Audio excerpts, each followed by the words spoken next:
Okay, so I've had a lot of questions about how Micah was constructed, and I have a video that's like 10 years old about just Micah's head. I don't think I ever actually got to doing the rest of her body, so I thought I'd do like a quick one in case anyone wants to build a beastie like this.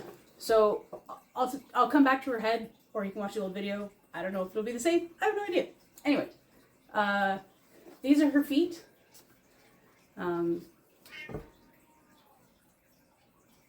I apologize for the yelling cat in the background. Her claws are actually foam that are painted with acrylic paint and Plastidip. This particular claw has been run over and cracked and re-glued several times, so it's very rough shape, but I don't see that being a problem. Inside both of the feet, let's see if I can pull it back as much as I can. You'll see there's a top of a boot with foam. So the heel of the boot is actually right here. And it goes to about here. So these were high heel boots that we actually cut the heel off of. Just gonna push this back down.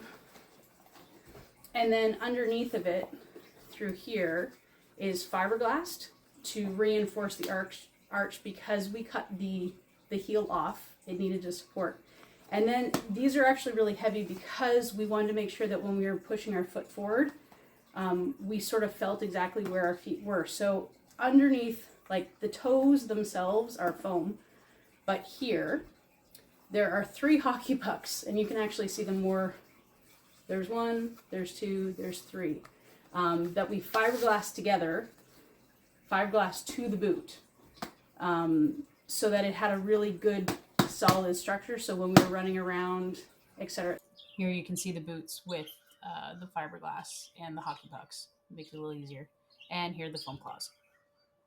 This costume was made in 2010, and I've never had to repair the feet, so the only downside is they are really heavy, so I think that's like making any costume. It's whether or not you're going to make it durable or not durable. I've had to replace the foam. It's just EVA foam mats twice. I think this is the second one, just because I did a lot of road walking parades and stuff like that. So those are her feet. And then there's zippers on the side so that I can put the bodysuit on and then just zip them up and they just overlay. And again, the fabric's the same thing that the head is made out of. And it's this cool stretchy material that had these black dots that are made of, I don't know, probably latex or something. And it was originally shiny silver that we just painted and airbrushed. Those are her feet. Her claws. So again, these are actually, what are these ones made out of? I think these are foam clay, her claws, because they're very light. They've been through a lot. I've had to repaint them over the years a couple times, but I just repaint them with acrylic, and I don't believe these ones were ever Plastidip. I just use clear nail polish just because they don't get the same level of wear and tear as the bottom feet do. And inside, if I can, and again, just a simple pattern, like I patterned my hand out and went out this far. Hold on. My fingers end here in these claws. There's a metal wire that my fingers go through here, and then this is just wire and lightly stuffed. That way I can bend it if I want to do a particular pose with the fingers, or if I get caught in something, it's not going to. Oh. That would be the other claw. Okay, so that's the end of my thumb right there, and then there's a loop of wire that goes up and it anchors into the claw part. So you can see I'm bending my knuckle on my finger. So then I would usually just, and there's the end of my middle and pointer finger and my ring and baby finger there. So I could straighten them out or bend them based on what I wanted to do or the pose I wanted to do. And then I would hold my hand like this, because that's how raptors sort of held their hands, a little bit tucked up underneath. I can't seem to flip it out because I would show you the inside. Oh, maybe I'll try. I'll try. Oh, there we go. Yeah, that's what my finger goes through. It's not, I mean, it's not super comfy. I probably could have done things to make it a little bit comfier, like line it with fabric, but it's not too bad, because it sits here, here, and here. It's not too bad. Her bodysuit, which is this, I don't know. Can I get it all on camera? That's a good question. No. So her tail starts about here. There we go. And it's carved actually like a C.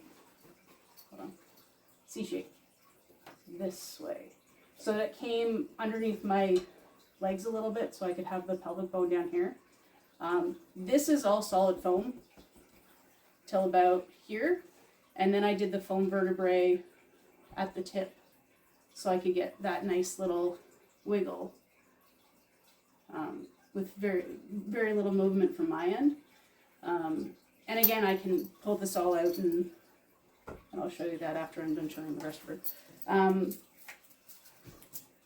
I did do a duct tape dummy with Micah because in Micah, you're standing like this. Our duct tape dummy, because you weren't going to get this shape on a dress for him. We leaned on chairs to help our backs while you're in a duct tape dummy, because you're usually in it for about an hour while it gets taped. The front part's pretty... Like, I didn't do any padding on the sleeves. I did put a vent underneath the armpits that you don't really see the way that she normally sits when my body's pushed out. It sort of sits like that, so you don't really see it. Just because I do have a foam chest plate that I put in this costume that has a hole in it that I can put a frozen water bottle in. Or by the end of it, it's usually de-thawed water bottle. But that way I always have something on hand, because that's the biggest thing when making costumes like this, is to make sure that you can get out of them quickly and get to your wrists, because that's where you will cool down the fastest. If you are having heat stroke in one of these costumes, getting ice to your wrists can help reverse some of that very quickly, so you don't have to go to the hospital, etc. Spoken from, no, not experience, I haven't gone to the hospital, but I did get stuck in Tiger the Wind, because the way the front leg stilts were, they grabbed onto my wrist, or on my forearm right here, and walking in them on, because it was quad suit, walking in them all day, all the blood pooled down to my hand, and I couldn't get my hand out of the stilt. So I was overheating, and I couldn't get the costume off, because I had to get the arms off first before I could get the head off, etc., etc. So planning how you're going to get out of the costume in emergency, I think, is just as important as being able to put it on by yourself. So yeah, so that's why she just has these, so I can have access to my wrist really quickly. And I was also building Micah. My friend Caitlin has another dinosaur, Amber, that we built at the same time. And we wanted to make sure that she'd never worn a costume like this, that we were all both sort of equally prepared. And then her hind legs, she has a lot of big padding through the hip. Ugh. So hard to show. I'll put a picture here in my red line. Okay, I can't find my red line, but here's a picture of the foam padding without all the things on top.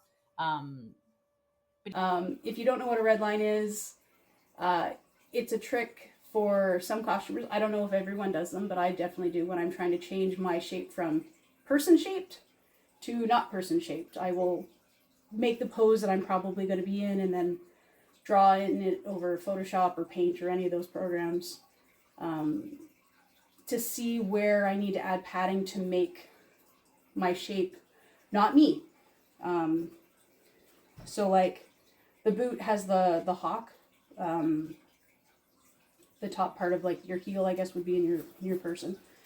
And I have some padding through the knee, just again to make that more dinosaur shaped. And I have really big padding through the hind leg, through her hip here, because I mean my hips are pretty big, but her hips are going to be much bigger as a dinosaur.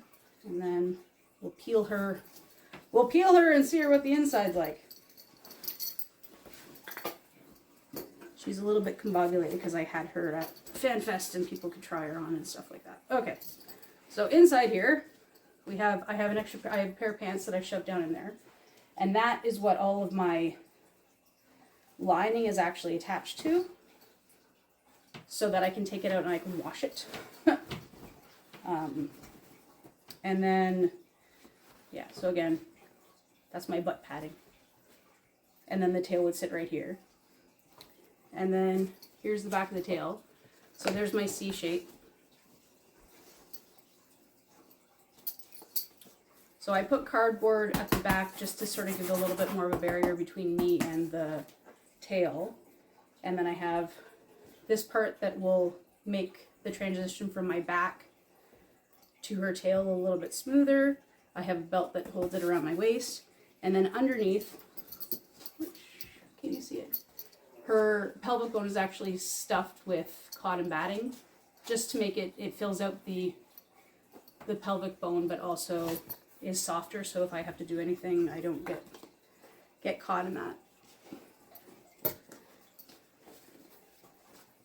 The coloring is from me touching the paint up over the years. But again, I was like, funny enough, the only repair that I've had to do to the body, the feet, and the claws are just a bit of repainting. Although I did, I'm a little bit bigger than I was in 2010. And I have split, and a bunch of other people have worn this costume too, tried on and stuff like that. So I have a couple spots that I have to fix up before she goes out again, but that's not bad for a 15-year-old costume. Oh, that's what the fabric actually looked like before we painted it. So it's silver and spotted. This was our paint test, just checking out different colors, how it worked on the fabric. So that's the bodysuit. And funny enough, I think the 1 foot weighs more than the entire bodysuit. Because fiberglass and hockey pucks are heavy. The boots weigh 3 pounds each. Would I do it again? I might think of other options, but like I said, they've held up. Okay, so here's Micah's face. So my head, I'm not going to put the whole thing on, but my head sits like this. So I see through her neck, again, because I used the red line and I wanted to change how my shape was. So I sort of stand like this. And you get little movements of your head, you get quite exaggerated because her head is so freaking long. She's all upholstery foam for her top half. It's carved foam, so you can see Micah, who's mostly done, and Amber on the other side that's just still blocked out. Her eyes are cast resin that we painted on the back, so it's like a semicircle, half a sphere that the back is painted on. I painted the pupil first and then used metallic paints and acrylic paints. And just stretch the fabric over. I glued it in a couple spots and pulled so you can see at the back. Again, older costume. And I didn't know about the Jim Henson stitch, ladder stitch. But that's okay, you learn it, everyone. Her bottom jaw is made out of a for sale sign. A corrugated plastic sign, because I wanted it rigid. So it's a thin plastic, and then I just added a bit of cotton batting, blanket batting, I guess, because it's a roll. So I could carve out the shapes of foam that I wanted, and then I would put all that over top of her to sort of smooth out any of the... So you can't see the cut foam marks, because I think this was before I started using electric cutting knife. Her teeth are paper clay. I have not had one break. in the 15 years I've had this costume. I've had lots fall out because they're just glued in. And then I have a tongue that's coated in, it's felt coated in silicone. So when you feel it, it feels kind of gross. And you'll notice that she has springs that help close her jaw. Again, are they as responsive as they used to be? No, but that's okay. We love her anyway. I did originally, way back when we first made the costumes, there's a hole back here that was supposed to have a speaker so that I'd have a trigger in my hand to make her roar. It never ended up working out the way that we wanted to, but it's still there. I mean, the black works better at the back of her throat anyway. And then the jaw mechanism. So she has a hinge right here, which is pretty obvious. But underneath her throat,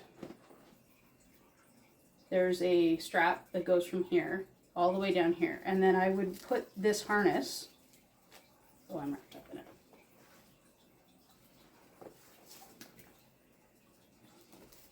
This harness will go over my head, and this would sit underneath my chin to try to get a bigger pivot point so that when I move my jaw that much, it would make her jaw open that much more. 100% would redo this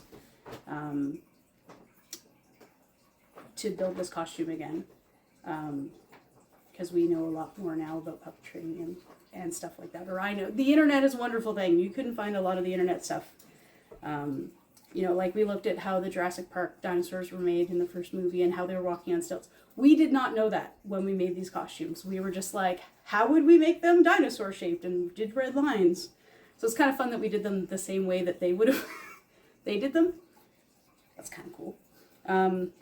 Yeah, and then she's not lined because she's not lined. There's like a tiny hole at the top of the head that in theory goes all the way to the top that is supposed to help breathe. It doesn't. It doesn't. And then I see through here. I have pretty decent vision in it. But because she's so old and foam does break down over a while, she tends to have her head drop a little bit, and then I no longer can see. So if you ever see Micah start doing, like, I put my head up like that, it's because I'm shifting my head back to try to be able to see what I'm doing. And again, it's one of those things that I'm like, I should fix this, and then the costume gets put away, and then I take it out, and I'm like, oh yeah, I didn't fix that, which I'm sure lots of people do. And then her feathers are just peacock feathers. Not the eyes, but like all the fun stuff at the, she sheds. Yeah, I think, so yeah, so when I would,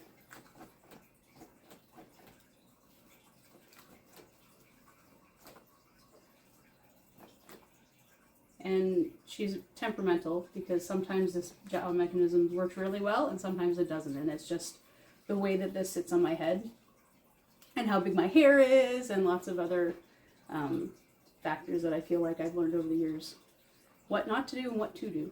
But it's kind of fun seeing all this. Yeah, if you have any other questions, you can ask me in the comments. I will do my best to answer them. But yeah, that's the biggest thing, is starting with a red line, figuring out your shape, figure out what pose you're comfortable in, because not everyone is going to be comfortable walking around on their, so, oh, that's the thing. So I'm walking on my toes the entire time. It's like a high heel shoe. So I'm on the ball of my foot the entire time, bent over like this, running, walking, whatever. So, knowing what you physically can do can also help when you're designing a costume. If you have a bad back, do not do a costume that is bent over all the time, because your back will not be happy with you. Yeah. So again, any other questions you can ask in the comments. That's Micah.